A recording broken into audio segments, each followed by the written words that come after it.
You probably hold an iconic memory of walking into Toys R Us as a child. The stores were magical, your eyes lighting up at the sight of your first bike or that must-have action figure. It was a piece of our childhood. Imagine the shock when, after 70 years, nearly all its doors closed in 2017. A world without toy stores felt a little less joyful. But fret not, they're making a comeback. I don't want to grow up, I'm a Toys R Us kid. They got a million toys at Toys R Us that I can play with. I don't want to grow up, I'm a Toys R Us kid. They got the best for so much less, you really flip your lid. From bikes to trains to video games, it's the biggest toy store there is. What made you think to start a business catering to babies? Everybody I met in service said they were going to go home and get married and have children. And I decided that, along with the entree from my uncle, who had influenced me greatly, was enough for me to go into the baby furniture business.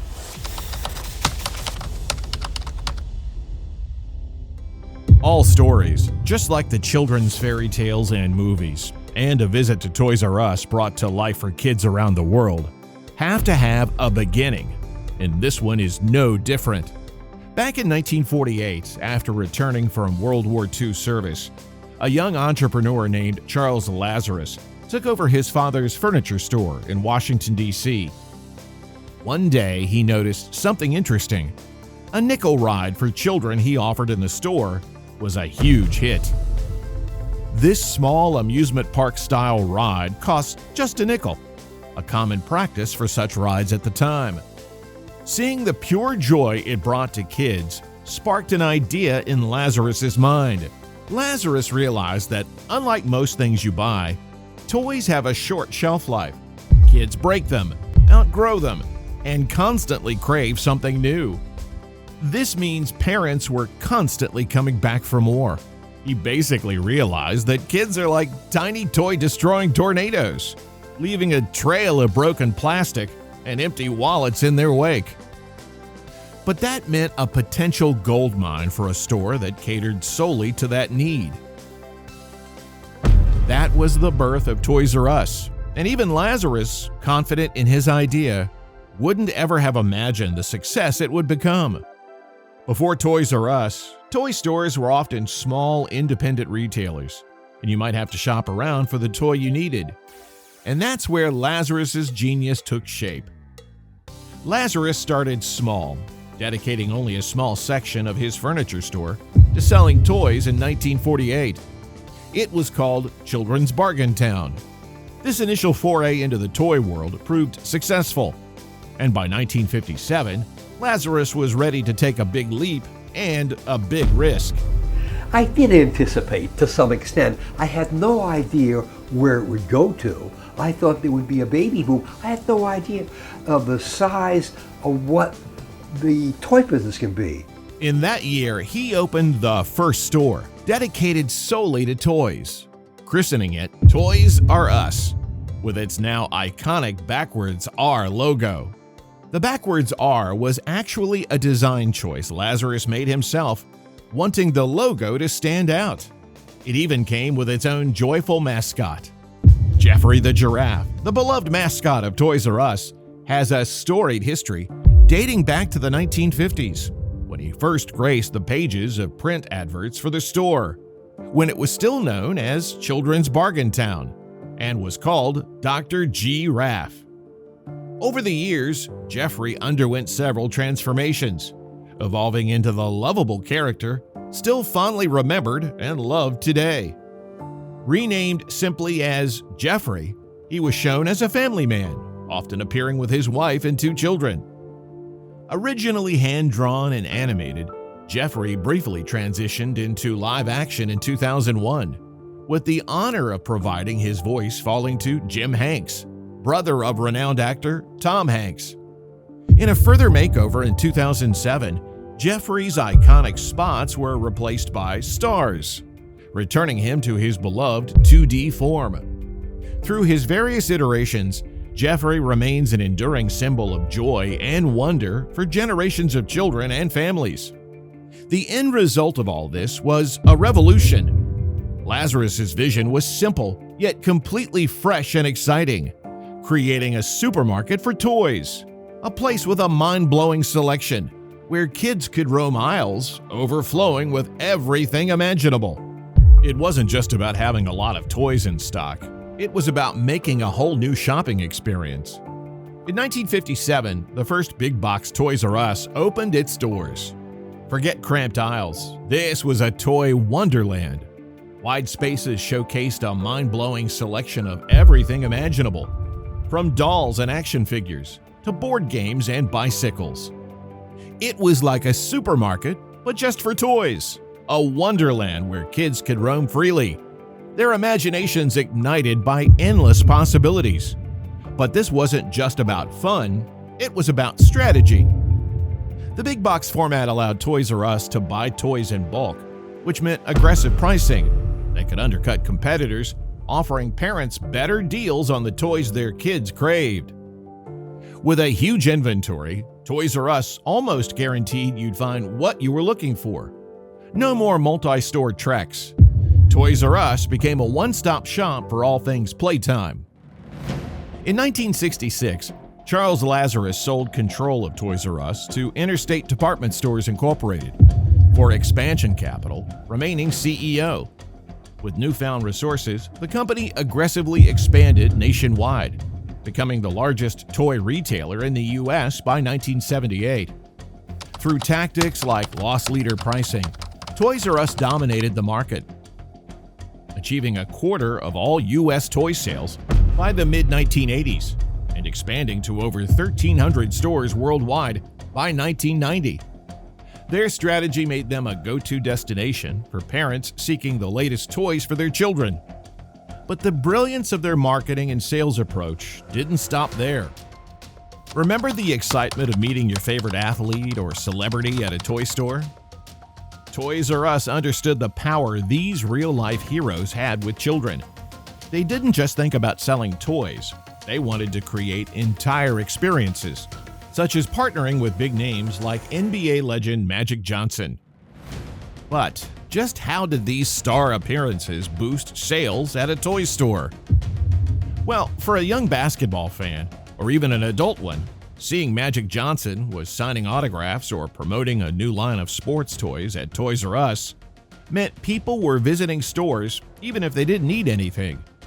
It turned a trip to Toys R Us into an unforgettable event and would encourage impulse purchases while in the store.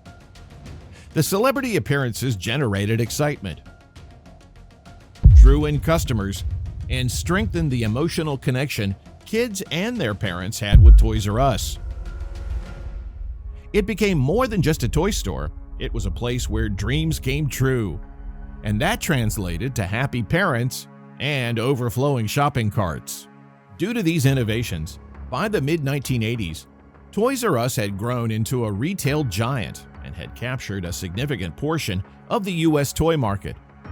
Estimates suggest their market share grew from 14% in 1980 to a whopping 25% by 1989. That came with impressive sales figures, with the Wall Street Journal recording annual sales reaching a staggering $4 billion in just 1 year. That's right, billions with a B. Back in the 80s, numbers that big weren't anywhere near as common as they are today.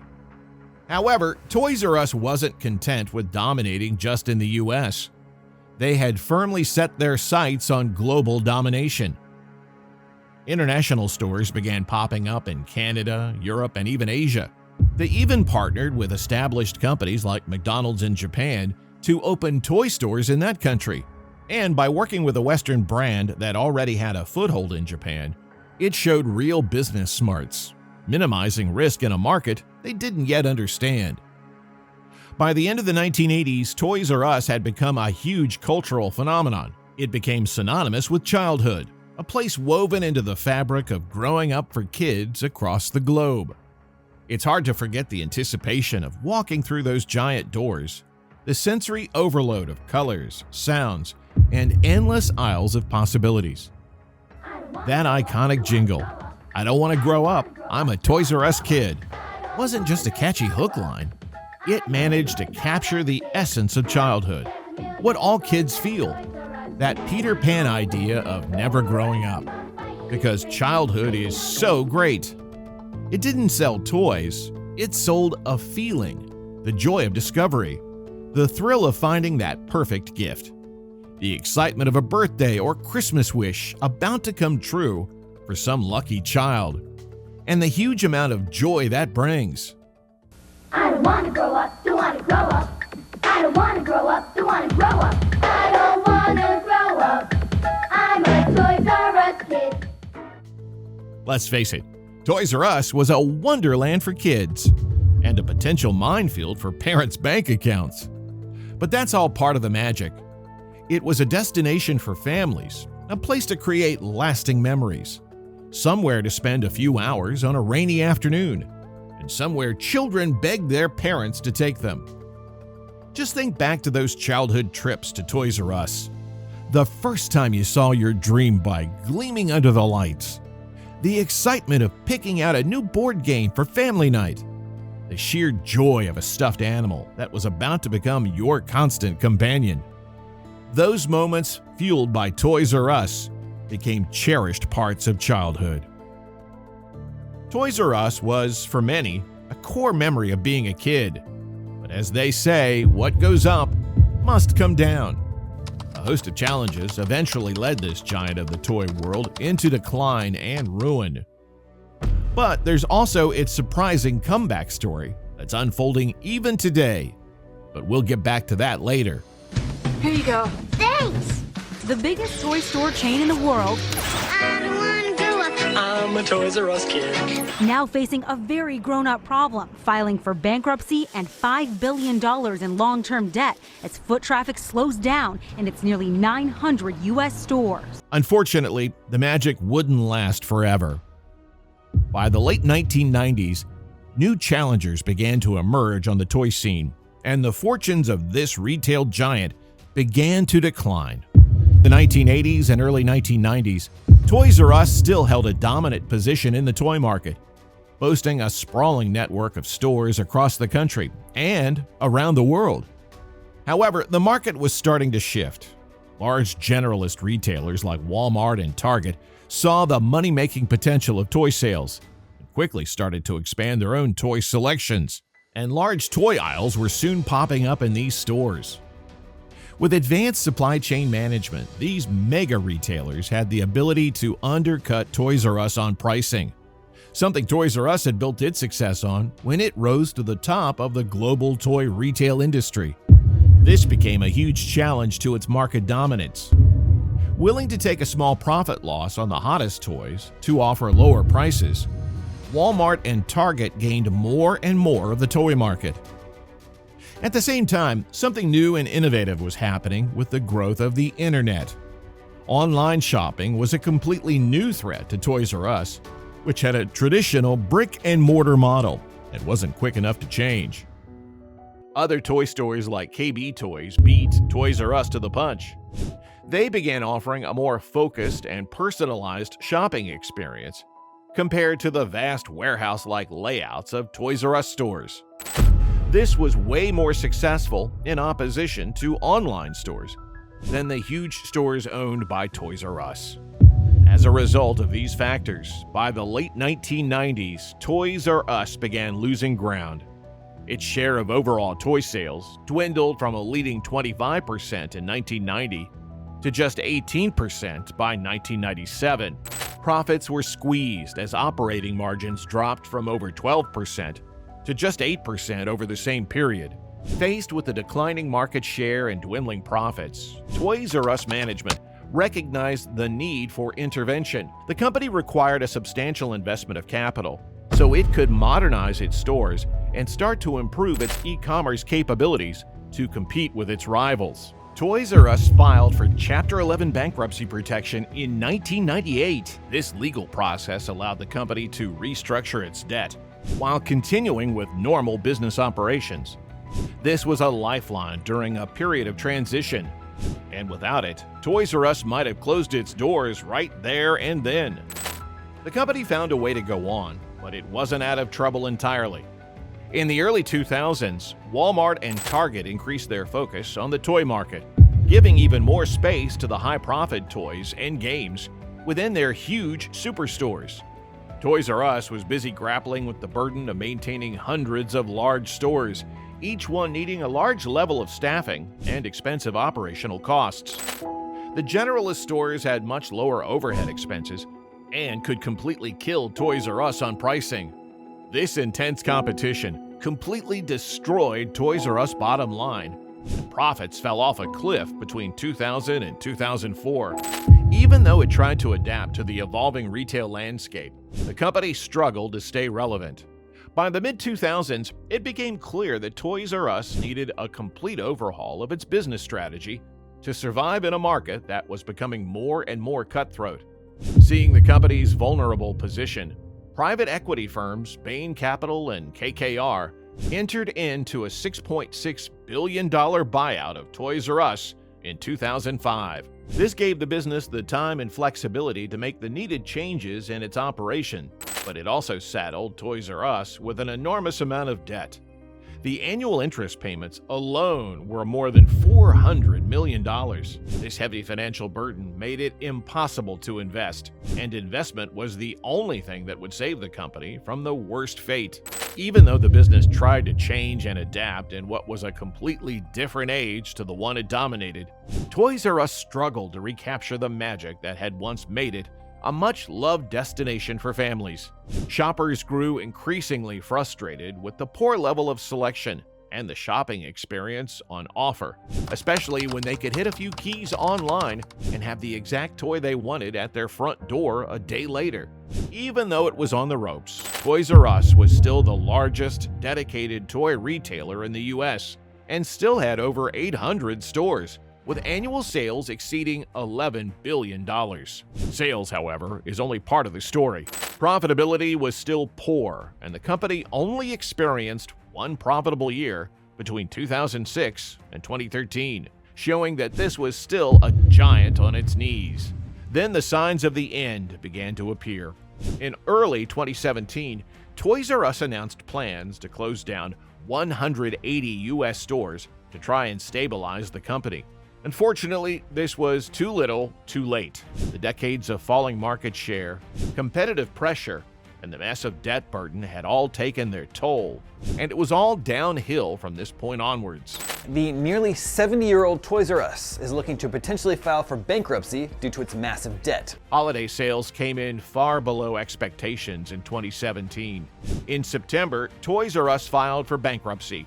After an extremely disappointing 2017 holiday season, the company realized there was no way out of this hole, and it was pointless delaying the inevitable. In March 2018, Toys R Us announced it would close or sell all of its over 700 remaining U.S. stores. Efforts to find a buyer for the whole business or to restructure its debt had failed. Soon, the iconic Toys R Us name vanished from the American retail landscape. Here you go. Thanks. The biggest toy store chain in the world I don't want to grow up. I'm a Toys R Us kid. now facing a very grown-up problem, filing for bankruptcy and $5 billion in long-term debt. To make matters worse, Sad news from one of the happiest places on earth. Charles Lazarus, the founder of Toys R Us, has died. There have been many sad moments for Toys R Us in recent weeks, Toys R Us said in a statement to InsideEdition.com. the company's founder, Charles Lazarus, died just weeks later. Just like that, the magical place, like a fairy tale kingdom that was an escape from the gray, a world of color for kids across America, was no more. Charles Lazarus, gone with it, the magic kingdom he built crumbling in his final days. That isn't, however, where our story ends. Time is running out. We're in the last days of Toys R Us historic going out of business liquidation. Now take our biggest savings ever. 50 to 70% off store-wide. 50 to 70% off. 50 to 70% off $500 million of the best brand names. 70% off? Wow, this is crazy. It all has to go now. Sales are great. We gotta fill up a cart. Before these 50 to 70% off savings and all Toys R Us and Babies R Us are gone forever. Get in here. Like all good fairy tales, the hero doesn't stay down forever. And Toys R Us is no different. It might not be the same paradise of childhood memories it once was, but Toys R Us did come back from the dead. Well, a group of investors planning a comeback for Toys R Us. They've canceled a bankruptcy auction that was set to sell off intellectual property assets, including the famous giraffe mascot. The investors say they're going to work with potential partners to develop new ideas for stores in the United States and other countries. Some good news ahead of your holiday there. Just like those kids' stories, sometimes you need a fairy godmother to pick you up when you've been knocked down. For Toys R Us, that came in the shape of WHP Global, who bought out the True Kids Incorporated holding company in 2021 and began exploring ways the iconic brand could be reborn. But it wasn't as simple as just reopening stores. The 2018 bankruptcy threw out a harsh reality. The traditional big box model wasn't cutting it anymore. The rise of e-commerce giants like Amazon completely destroyed that market. WHP Global saw this changing retail landscape and grasped the importance of experience in today's market. Their solution, a complete revamp. Gone were the sprawling aisles. Instead, smaller, interactive stores opened, prioritizing creating a playful atmosphere, interactive displays, demo areas, and staff dedicated to engaging with children took over from regular sales techniques. This teaches an important lesson in modern retail. Experiences can be just as important, if not more so, than simply having a wide variety of products on shelves. In today's world, where kids are bombarded with digital entertainment, creating a fun and engaging in-store experience is key to capturing their attention and fostering a love for physical play.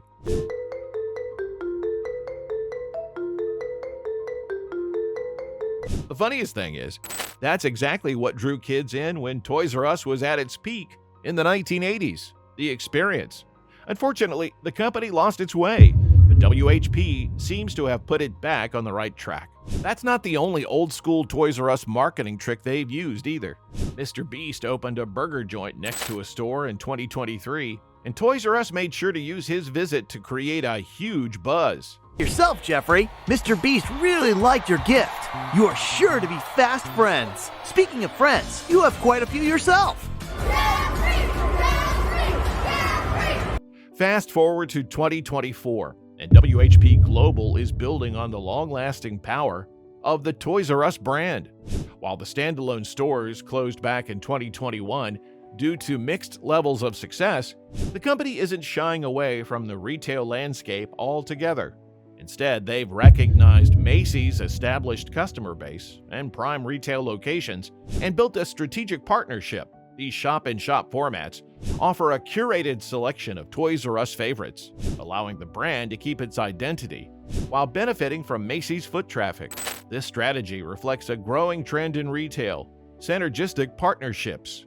By collaborating with complementary brands, companies can expand their reach, optimize resources, and ultimately create a more compelling shopping experience for consumers. A new flagship store opened in the Mall of America at the start of 2024, showing WHP are looking to bring back standalone stores where the placement and opportunity is right. Once popular toy store chain is making its big return today. That's right, Toys R Us is opening up a new flagship store at the Mall of America. This isn't a one-off strategy. The retail landscape is rife with examples of successful partnerships. Target, for instance, has teamed up with Disney to offer exclusive merchandise and themed shopping experiences, creating a win-win situation for both brands. Similarly, Ulta Beauty collaborates with NYX Professional Makeup, providing customers with a wider range of beauty products under one roof. The Toys R Us and Macy's partnership is just another example of how collaboration can be a powerful tool for growth and innovation in the ever-evolving retail landscape. Revenue in 2023 was a respectable $21 million. It's a long way away from taking back its throne at the top of the toy market, but this is reassuring, and the iconic and magical brand is slowly making a recovery, meaning it may still inspire those memories for some future generations, but perhaps in a different way. The Toys R Us story is a roller coaster that ranges from making magical memories to the nightmare of going under. The fall and resurrection of this brand can teach lessons relevant to businesses of all sizes. The most important lesson lies in innovation. Customer preferences and markets are changing all the time. Businesses that fail to adapt risk becoming relics of the past. Toys R Us didn't change with the times and paid the ultimate price. But the transformation from big box stores to interactive experiences as the company was brought back from the dead shows how innovation can bring the right results. Experience reigns supreme in today's retail landscape. Modern consumers, especially the younger generations, crave experiences alongside products. Creating a memorable and engaging experience, as Toys R Us did with their interactive stores, can be a powerful differentiator. The story of Toys R Us is far from over. Their continued adaptation and evolution highlight the importance of evolving management practices. Modern leadership demands a commitment to continuous learning, embracing data-driven insights, and fostering a culture of innovation within the organization. So, if you can remember Toys R Us at its peak, how much of their hard-earned cash do you think you got your parents to part with in those colorful, nostalgic stores? Let's have a competition in the comments below. And if you enjoyed reminiscing about your childhood, hit that like button as if it's a bop it. And remember to subscribe to our channel so you don't miss even more stories about huge brands that remind you of your childhood. Remember, if you don't want to grow up, you must be a Toys R Us kid.